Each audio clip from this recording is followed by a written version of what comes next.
అందరికీ praise the lord. దేవుని వాక్యంలో నుండి ఒక మాట. తెస్సలోనికెలకు రాసిన 2వ పత్రిక 3వ అధ్యాయము 13వ వచనము. సహోదరులారా, మీరైతే మేలు చేయుటలో విసుకవద్దు. ఇది యథార్థంగా జరిగిన సంఘటన.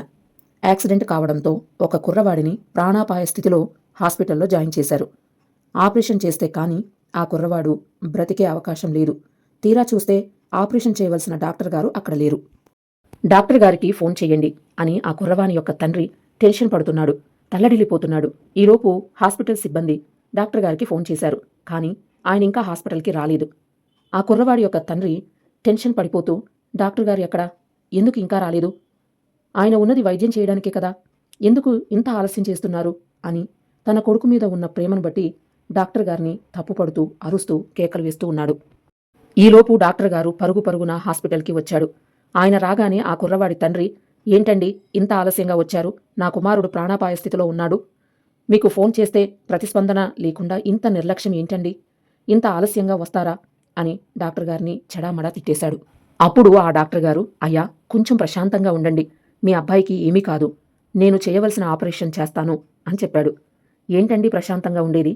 ఇదే పరిస్థితుల్లో మీ అబ్బాయి ఉంటే అర్థమయ్యేది నా బాధ ఏంటో అని అరుస్తూ ఉంటే డాక్టర్ గారు గబగబా ఆపరేషన్ థియేటర్లోకి వెళ్ళిపోయాడు. 2:30 గంటల సేపు ఆపరేషన్ జరిగింది. పోబోతున్న ఆ కుమారుడి యొక్క ప్రాణాలు కాపాడబడ్డాయి.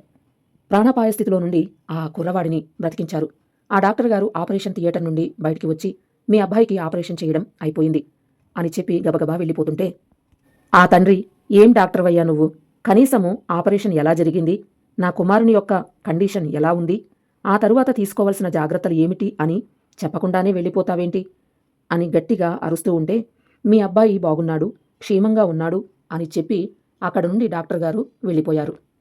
ఆ తరువాత ఆపరేషన్ థియేటర్లో నుండి నర్సులు బయటికి వస్తూ ఉంటే, ఏం డాక్టర్ అమ్మా ఆయన, కనీసం ఒక్క మాట కూడా మాట్లాడకుండా ఆపరేషన్ చేసి పరుగు పరుగున అలా వెళ్ళిపోతాడేంటి అని అంటూ ఉంటే, అక్కడ ఉన్న స్టాఫ్ నర్సులు, అయ్యా, అసలు ఏం జరిగిందో, ఎందుకు ఆయన అలా ఉన్నాడో, ఆయన ఎందుకు అలా వెళ్ళిపోతున్నాడో మీకు తెలీదు.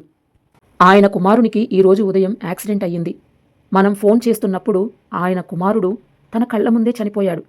ఫోన్ చేసి త్వరగా రండి, ఆపరేషన్ చేయాలి, ఈ కుర్రవాడు ప్రాణాపాయ స్థితిలో ఉన్నాడంటే తన కొడుకు శవాన్ని అలాగే విడిచిపెట్టి పరుగు పరుగున మీ కుమారుడి కోసం వచ్చేశాడు.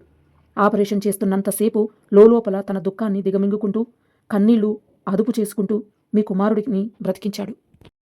ఆయన పరిస్థితిని చూసి మేము తల్లడిల్లిపోయాం. కన్న కొడుకు చనిపోయినప్పుడు తండ్రిగా అక్కడ ఉండాల్సిన దానికి బదులుగా ఈ సమయంలో ఎందుకు వచ్చారు డాక్టర్ మీరు హాస్పిటల్కి అని మేము అడిగితే ఆయన ఏం చెప్పారో తెలుసా? నా కుమారుని నేనెలాగూ పోగొట్టుకున్నాను, నాలాంటి పరిస్థితి ఇంకొక తండ్రికి రాకూడదు, ఈ కుమారునినైనా నేను బ్రతికించాలని వచ్చాను, కొడుకును పోగొట్టుకున్న బాధ ఎలా ఉంటుందో నేను అనుభవిస్తున్నాను అని కన్నీళ్ల పర్యంతమయ్యారు అని చెప్పారు ఆ నర్సులు. ఈ మాటలు వింటున్న నా సహోదరి సహోదరులారా, ఇతరులకు సహాయపడే విషయంలో ఎప్పుడూ విసుక్కోవద్దు, వెనకడుగు వెయ్యొద్దు.